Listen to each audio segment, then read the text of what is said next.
청년의 때에 필요한 것이라는 제목으로 말씀을 나누기를 원합니다. 지난 2014년도에 이화여대 입학 면접에서 우수한 성적이었음에도 불구하고 이상하게도 낙제 점수를 받아서 억울하게 탈락한 2명의 여학생이 있었습니다. 두 학생 모두 1차 서류 심사에는 9등이었던 이 정유라 씨보다 훨씬 높은 점수였지만 결국 면접에서 탈락했고 입학의 꿈은 좌절되고 말았습니다. 그 이유는 2014년 입시 당시에 남궁곤 이화여대 입학처장이 정 씨의 면접 평가에 부당하게 개입을 했기 때문입니다. 학교 측은 면접 때에 정 씨보다 상위권에 있던 학생 2명에게 고의로 낙제 점수를 주어서 탈락시켰고, 거기에다 결석생 1명까지 더해서 정누라가 3명을 제치고 6등으로 최종 합격하게 만들었던 것입니다. 입학을 한 뒤에도 계속 특혜를 줘서 이렇게 광범위하게 이런 특혜를 받아왔다는 것이 속속 밝혀지고 있습니다.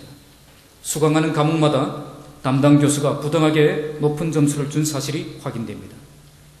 이것만 해도 분통이 터질 일인데 정유라는 자신의 SNS에 부모 잘 만난 것도 실력이다 그런 글을 올려서 더욱 분노를 일으키고 있습니다.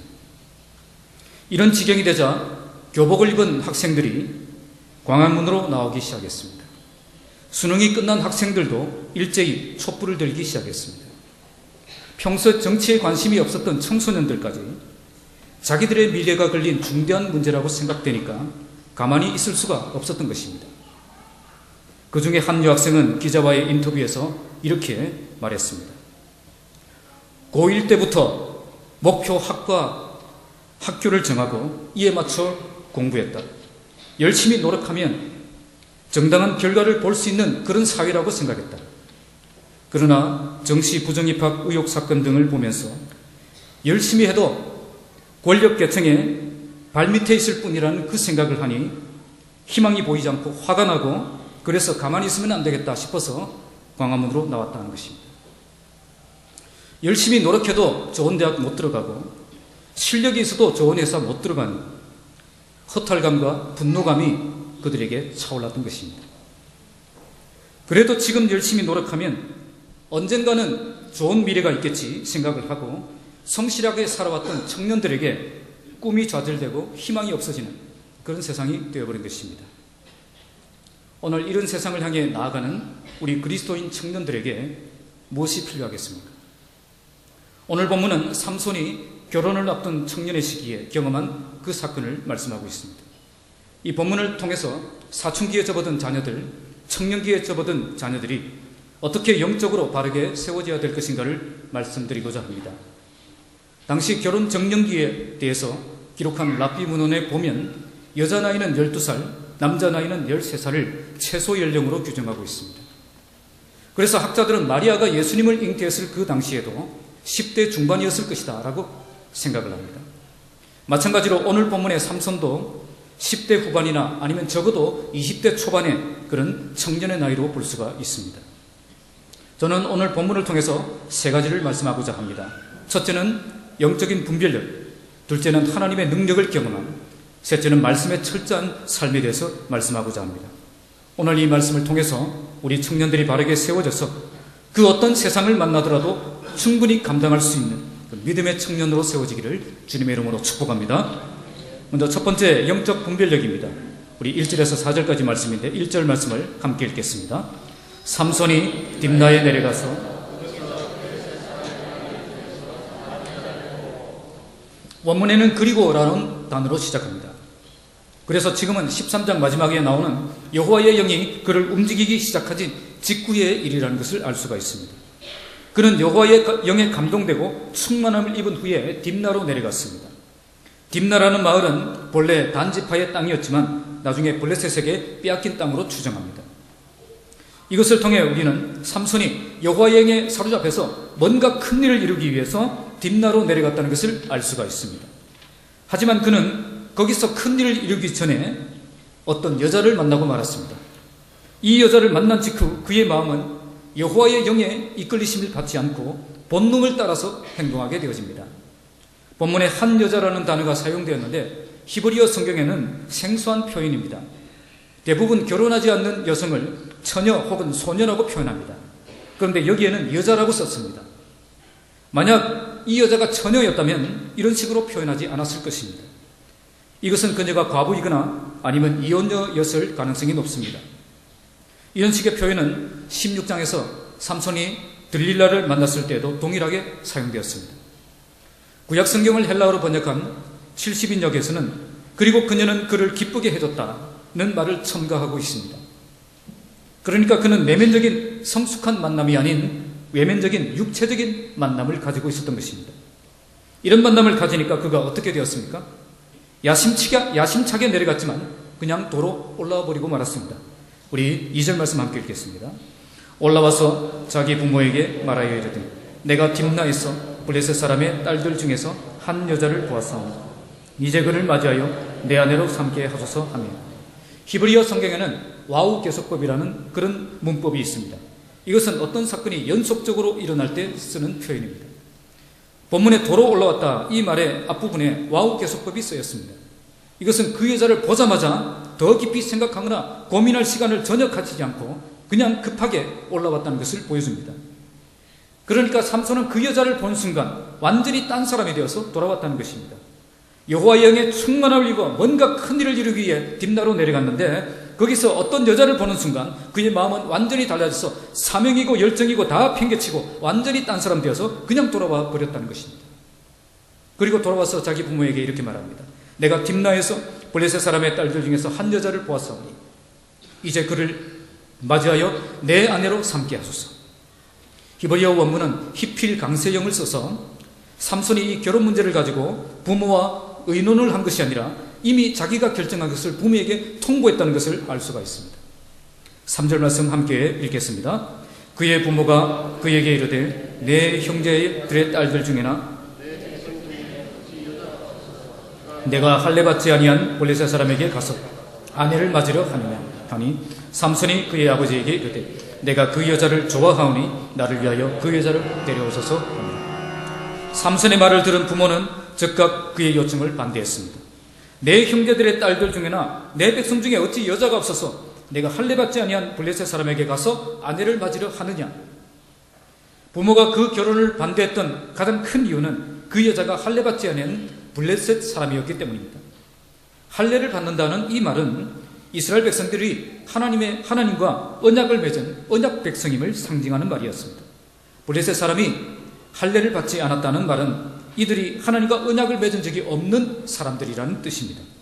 그러니까 이런 표현은 블레셋 사람이 얼마나 하나님의 언약 백성과 거리가 먼 사람인가를 잘 보여주는 것입니다. 삼손은 하나님께 헌신된 나시린의 삶을 살아가야 될 사람이었습니다. 나시린의 삶은 구별된 삶을 말합니다. 삼손의 부모는 그가 나시린으로 구별된 삶을 살기를 원했습니다. 그래서 단지 외적인 외모 때문에 거기에 반해서 할례받지 않은 이방 여인과 결혼하는 것을 허락할 수가 없었던 것입니다. 그들에게는 오직 하나님만 향하는 영적 순결이 없었기 때문입니다. 이런 여인과 결혼했다가는 그들의 죄악된 삶에 물들어서 영적 순결을 잃어버리고 온전히 나시린의 삶을 살아갈 수 없다고 판단을 했기 때문입니다. 사실 이런 부모의 판단은 전적으로 옳았습니다. 나중에 결국 삼손은 이방 여인 때문에 완전히 무너졌기 때문입니다. 하지만 삼손의 요구는 완강했습니다. 삼손이 그의 아버지에게 이르되 내가 그 여자를 좋아하오니 나를 위하여 그 여자를 데려오소서. 삼손이 결혼하려는 이유는 그 여자를 좋아하기 때문입니다. 신앙적인 기준이나 영적인 기준이 전혀 없는 것입니다. 이런 기준을 가지고 있으면 온전히 주님의 길을 끝까지 걸어갈 수가 없는 것입니다. 4절 말씀 함께 읽겠습니다. 그때에 블레셋 사람이 이스라엘을 다스린 까닭에 그의 부모는 이 일이 나온 것인 줄은 알지 못하였다. 우리말 성경은 삼손이 틈을 타서 이렇게 되어 있는데 히브리어 원문은 두 가지가 가능한 해석 원문으로 되어 있습니다. 원문은 그가라는 3인칭 남성 단수형을 쓰고 있습니다. 그래서 여기 나오는 그는 삼손도 가능하고 여호와도 가능한 것입니다.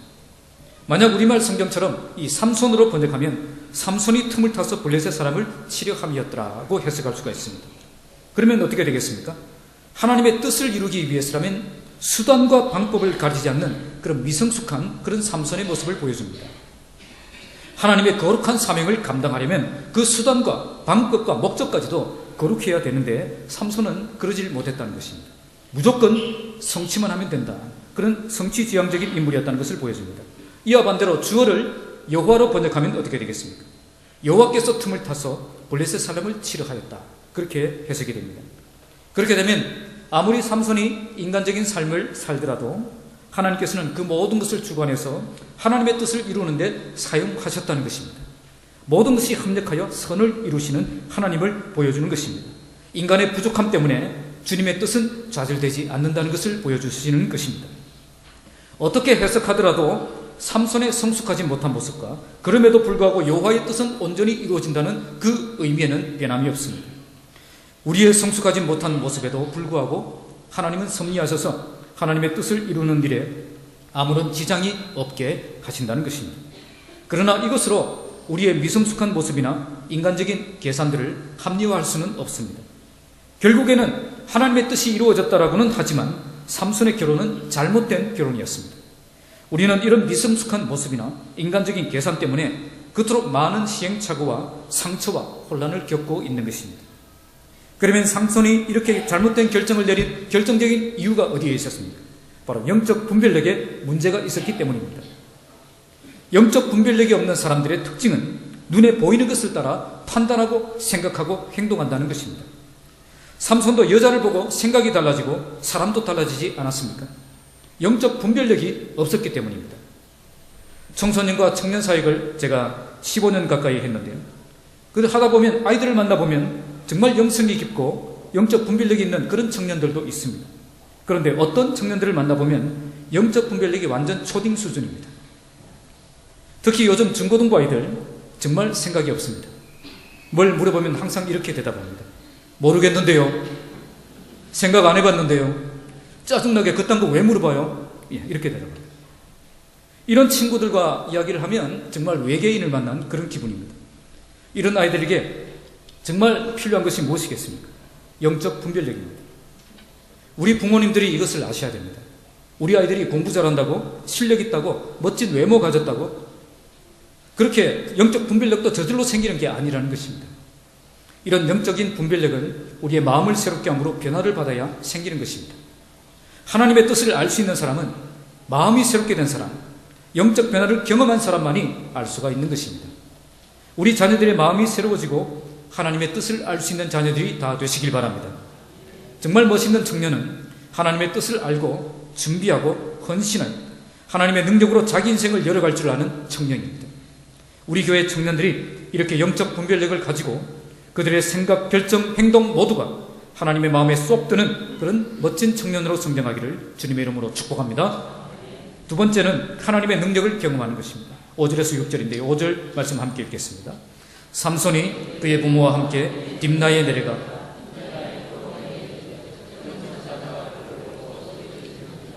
삼손은 반대하는 부모를 끝내 설득하여서 결혼하기 위해서 부모와 함께 딥나로 내려가는 중이었습니다. 그런데 그때 어린 사자가 그를 만나서 소리를 지르고 있습니다. 원문에는 그런데 보라 어린 사자가 그를 맞아 소리를 지르고 있었다 이렇게 말하면서 이 상황이 상당히 놀라운 상황이 되었음을 실감나게 묘사하고 있습니다. 원문에는 사자가 소리를 지른 대상이 삼손 한 사람임을 분명하게 보여주는데요. 부모가 함께 포도원까지는 내려간 것은 맞는데 사자를 만났을 때는 부모가 함께 없었던 것 같습니다. 학자들은 삼손이 부모랑 함께 출발은 했지만 자기 마음대로 이리저리 구경을 다닌 것으로 해석합니다. 아니면 부모 몰래 포도맛을 보이기 위해서 일부러 떨어져서 갔다라고도 해석하는 분도 있습니다. 어쨌든 삼손은 지금까지 겪어보지 못했던 가장 큰 인생의 위기를 만난 것입니다. 그 어떤 사사들도 경험하지 못했던 여러 가지 징조와 이적을 통해서 출생한 그가 그 꿈을 이루기도 전에 죽을 수도 있는 그런 상황이 된 것입니다. 그것도 중요한 사명을 감당하다 이렇게 된 것도 아니고 이방 여자와 결혼하기 위해 가다가 이런 봉변을 당하게 된 것입니다. 삼손은 이스라엘의 사명자로 이방 여자와 결혼해서는 안 될 사람이었습니다. 또 그는 나시린으로서 포도나무에서 난 것을 입에 대어서도 안 되는 사람이었습니다. 그에게 사자가 나타난 것은 이런 삼손의 모습을 보시고 하나님께서 그를 징계하시기 위해 보내주신 것으로 해석할 수가 있습니다. 바로 이런 모습을 하나님께서 기뻐하지 않으신다는 겁니다. 때로 하나님께서는 우리가 성도의 본분을 잊어버리고 마땅히 행하지 말아야 될 일을 행동을 하거나 잊지 말아야 할 곳에 있을 때 우리에게 징계를 주시기 위해 이런 큰 어려움을 주시기도 합니다. 이런 어려움을 주시는 목적은 우리를 바로잡아서 생명의 길로 걸어가도록 하기 위해서 주신 것임을 우리는 알아야 될 것입니다. 6절 말씀 함께 읽겠습니다. 여호와의 영이 삼손에게 강하게 임하니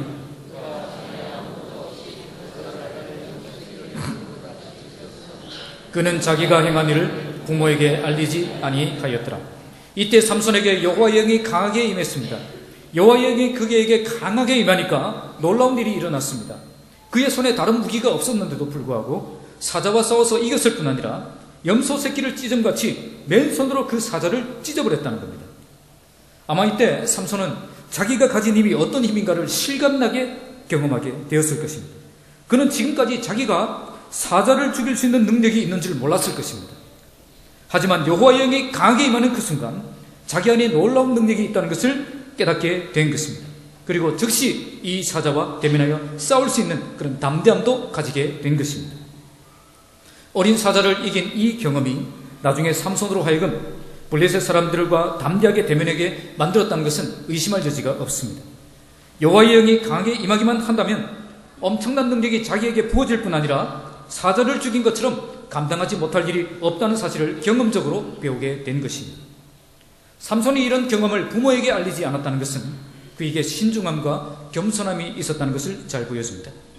내가 사자를 이긴 이런 경험이 있었지만 이런 능력이 결코 내가 잘나서 생긴 것이 아니라 하나님께서 오직 여호와의 영이 임할 그때에만 이런 능력이 나타날 수 있다는 것을 그가 인정했기 때문이었습니다. 다윗이 골리앗 앞에 나아갈 때 어떻게 고백했습니까? 여호와께서 나를 사자의 발톱과 곰의 발톱에서 건져내셨은즉 나를 이 블레셋 사람의 손에서도 건져내시리이다. 이게 무슨 말이죠? 이전에 사자와 곰을 이겼던 그 경험이 지금 담대하게 골리앗을 향해 큰 싸움을 할 수 있도록 믿음과 용기를 주고 있다는 것입니다. 우리는 때가 되면 나도 큰 믿음 생기고 나도 큰일 감당할 수 있을 것이라고 막연하게 기대하지만 그런 일은 일어나지 않습니다. 그러면서 현재 나에게 주어진 작은 일에 충실할 생각은 하지 않는 것입니다. 지금은 내가 이래도 나중에 큰일이 맡겨지면 그때 나는 큰일을 할 수 있을 것이다. 그렇게 착각하고 있는 것입니다. 그러나 어린 시절에 사자와 곰을 이겼던 그런 경험이 없었던 그런 사울 왕과 다른 이스라엘 군대 그 모습을 한번 보시기 바랍니다. 그들은 큰일을 만났을 때 믿음으로 전진할 수 없었습니다. 도리어 골리앗 앞에서 벌벌 떨고만 있었습니다.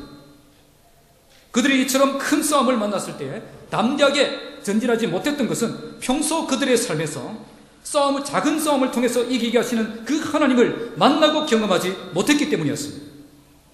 다윗은 청소년 시절에 하나님을 잘 섬기던 착실한 믿음의 사람이었습니다. 이런 사람들에게도 사자와 곰이 찾아왔다는 것은 무엇을 의미하겠습니까? 하나님의 능력과 도우심을 통해서 사자와 곰을 이기는 그런 경험을 하라고 하나님께서 허락하신 문제들이었다는 것입니다. 오늘 삼손도 어린 사자를 만난 것은 바로 이런 이유에 있는 것입니다. 오늘 여러분들의 삶에서 만나는 작은 사자들을 이기는 경험을 풍성하게 누리는 여러분들이 되시기 바랍니다. 나에게 만나는 크고 작은 문제들을 여호와의 영으로 감동을 받아서 해결하는 영적인 경험이 풍성해져야 된다는 것입니다. 이런 경험이 쌓여서 나중에 엄청난 문제를 만났을 때 그 문제 앞에 벌벌 떨지 않고 믿음으로 굳게 서서 담대히 나가 싸울 수 있는 그런 믿음의 용사로 세워지게 된다는 것입니다. 평소 내가 만나는 이 작은 문제들 앞에서 굴복하며 살면서 나중에 큰 문제 만나면 그땐 다른 모습으로 나아갈 것이라고 착각해서는 안 됩니다. 청년 시절에 만나는 크고 작은 문제들을 믿음으로 싸워 이기는 경험들을 우리 청년들이 해야 됩니다. 이때 만나는 작은 사자들을 이기는 경험이 나중에 큰 사자를 무너뜨리는 그런 원동력이 될 수가 있는 것입니다. 지금 굴복하며 실패하는 삶을 사는 자가 나중에 큰 일을 감당할 수 있을 것이라고 기대해서는 안 됩니다. 그들은 나중에 더 비겁하게 굴복하는 인간들이 될 것입니다. 지금 여호와의 신의 충만함을 받아서 작은 사자들을 이기는 그 경험을 했던 자들이 나중에도 여호와의 신으로 충만함을 통해서 큰 사자를 무너뜨리는 위대한 용사의 길을 걸어갈 수가 있는 것입니다. 우리 교회가 청년들과 청소년들이 하나님의 능력을 경험하는 삶이 풍성한 그런 교회가 되기를 바랍니다. 그러기 위해서 정말 자녀들을 위해서 목숨을 걸고 기도하는 부모님과 교사들이 되어야 됩니다. 이들이 여기서 지금 패배자가 되지 않도록, 지금 여기에서 작은 승리를 경험하는 자들이 되어서 영적 담력을 쌓아가는 자들이 되도록 목숨을 걸고 기도하는 그런 부모님들과 교사들이 다 되시기를 주님의 이름으로 축복합니다. 마지막 세 번째는 말씀에 철저하게 순종하는 것입니다. 7절 말씀 함께 읽겠습니다. 그가 내려가서 그 여자와 말하니 그 여자가 삼손의 눈에 들었더라. 이 삼손의 눈에 들었더라는 이 말씀은 그녀의 외모와 행동이 삼손의 마음에 들었다는 뜻입니다. 그만큼 그 여자가 매력적인 여자였다는 것입니다. 이것은 이스라엘을 블레셋으로부터 구원해야 될 사명자의 아내를 선택하는 기준이 지극히 인간적인 안목에 있었다는 것을 보여줍니다. 영적인 안목으로 보지 못하고 외모에 흠뻑 빠져 선택했다는 것입니다. 노아 시대는 죄악이 관영한 시대라고 성경은 말씀합니다. 그때 그렇게 될 수밖에 없었던 원인을 성경은 이렇게 말합니다. 그것은 하나님의 아들들이 사람의 딸들의 아름다움을 보고 자기들이 좋아하는 모든 여자를 아내로 삼았기 때문이었다는 것입니다. 이런 결혼을 통해서 다시는 여호와의 영이 그들과 함께 할 수 없게 되었다고 창세기 6장 3절에 말씀합니다. 삼손이 지금 그런 길을 걷고 있는 것입니다. 그는 함께 비전을 나누고 함께 열정을 쏟고 함께 하나님이 주신 위대한 사명을 걸어갈 수 있는 그런 동반자를 찾지 않았습니다. 단지 외적으로 아름답고 육체적인 조건만을 갖춘 그런 결혼의 기준을 가지고 결혼을 생각했던 것입니다. 노아 시대의 사람들이 걸어갔던 그 길을 지금 삼손이 걸어가고 있는 것입니다. 지금도 우리 자녀들 중에는 정말 하나님이 주신 짝인지, 고난 가운데 소망을 품을 수 있는 짝인지, 정말 함께 비전을 나눌 수 있는 사람인지 기도해 보지 않고 결정하는 경우가 많습니다. 우리가 성공적인 결혼을 하려면 외적인 조건도 따져야 되겠지만 영적 상태와 같은 내적인 조건도 심각하게 고려를 해야 되는 것입니다. 8절 말씀 함께 읽겠습니다. 얼마 후에 삼손이 그 여자를 맞이하려고 다시 가다가 사자의 몸에 벌떼와 꿀이 있는지라. 얼마 후에라고 되어 있지만 이 기간은 죽은 사자가 썩어서 거기에 벌떼들이 집을 짓고 꿀을 저장해 둘 정도로 상당한 시간이 지났음을 알 수가 있습니다. 아마 전에 내려갔을 때는 약혼을 목적으로 내려갔고 지금은 내려가는 것은 정식으로 결혼을 하기 위해 내려갔기 때문에 한 1년 정도 기간이 지났던 것으로 봅니다. 이때 그는 내려가면서 그 사자의 그런 시체를 보았습니다. 아마 그는 이런 모습을 보면서 이전에 자기가 경험했던 그 하나님의 그 놀라운 능력을 다시 한번 기억하는 그런 기회를 가졌을 것입니다. 하지만 그는 여기서 엉뚱한 행동을 하게 됩니다. 그것은 죽은 시체에 붙어있는 벌집에서 꿀을 떠서 먹는 것입니다. 9절 함께 읽겠습니다. 손으로 그 꿀을 떠서 걸어가며 먹고 그의 부모에게 이르러 그들에게도 그것을 들여서 먹게 하였으나 그 꿀을 사자의 몸에서 또왔다고는 알리지 아니하였더라. 손으로 그 꿀을 떠서 먹고 그의 부모에게도 들여서 먹게 할 정도로 그는 꿀을 많이 떴다는 것을 알 수가 있습니다. 그는 이것 역시 부모에게 알리지 않았습니다. 그 이유는 이런 행동이 나실인으로서 하지 말아야 될 행동이었기 때문입니다. 나실인에게 금지된 행동 중에 시체를 가까이 해서는 안 될 그런 규정이 있습니다. 삼손이 이러한 행동을 쉽게 할 수 있었던 이유는 그가 규칙에 얽매이지 않는 자유로운 사람이었기 때문입니다. 그는 나실인으로 시체를 가까이 해서는 안 된다는 사실을 잘 알고 있었을 것입니다. 심지어 부모님이 돌아가셨다고 해도 시체에 가까이 함으로 자기를 더럽혀서는 안 될 사람이 나실인이었습니다. 하지만 그는 과감하게 사자의 시체를 만졌고 자신을 더럽히고야 말았습니다. 자기만 더럽힌 것이 아니라 그의 부모까지 더럽히고 말았습니다. 이것은 엄청난 배신이며 불효입니다. 왜냐하면 그의 부모님은 그를 기도하면서 그를 거룩하게 양육했는데 그는 그를 거룩하게 양육하신 그 부모님을 더럽히고 있기 때문입니다. 삼손이 이런 짓을 과감하게 할 수 있었던 이유는 어떤 행동을 하기 전에 그 행동이 자기에게 어떤 결과를 미칠 것인가에 대해서 진지하게 생각하는 사람이 아니었기 때문입니다. 그런데 오늘 우리 중에도 이렇게 자기 행동을 통해 어떤 결과가 주어질 것인가에 대해서 진지하게 생각하지 않고 행동하는 분들도 종종 있습니다. 특히 성경 말씀에 얽매이지 않으려는 분들이 많습니다. 성경에는 그렇게 기록되어 있지만 실제 사회생활을 하다 보면 그렇지 않다는 것입니다. 이런저런 변명을 대며 그렇게 살 수 없다는 그런 반박하는 정도가 아니라 어떤 분들은 아예 말씀의 기준으로 구별된 삶을 살아야 될 그 이유가 도대체 무엇인지 알지 못하는 그런 분들도 있습니다. 이런 삶을 고집하게 되면 어떤 결과가 일어나겠습니까? 바로 하나님의 능력이 우리의 삶을 통해서 나타날 수가 없는 것입니다. 하나님이 우리를 통해서 일하지 않는 것입니다. 우리가 정말 하나님의 능력이 나타나는 삶을 살고 싶다면 하나님의 말씀 앞에 철저히 자기를 세우는 그 훈련을 해야 되는 것입니다. 하지만 삼손이 여기에서 행한 더 큰 실수가 있습니다. 그것은 자기에게 왜 그런 능력이 주어졌는지, 또 그 능력을 어떻게 사용해야 되는지, 또 하나님과 깊은 만남을 시간을 가지며 물어보는 시간을 전혀 가지지 않았다는 것입니다. 도리어 그는 거기에서 나온 꿀을 먹으며 인생의 단맛을 즐기고 있었습니다. 우리는 이런 능력을 경험할 때에 나에게 이런 경험을 주신 그 하나님 앞에 겸손히 엎드려서 하나님과 교제하며 그 능력을 어디에 사용해야 되는지 진지하게 물어볼 수 있어야 되는 것입니다.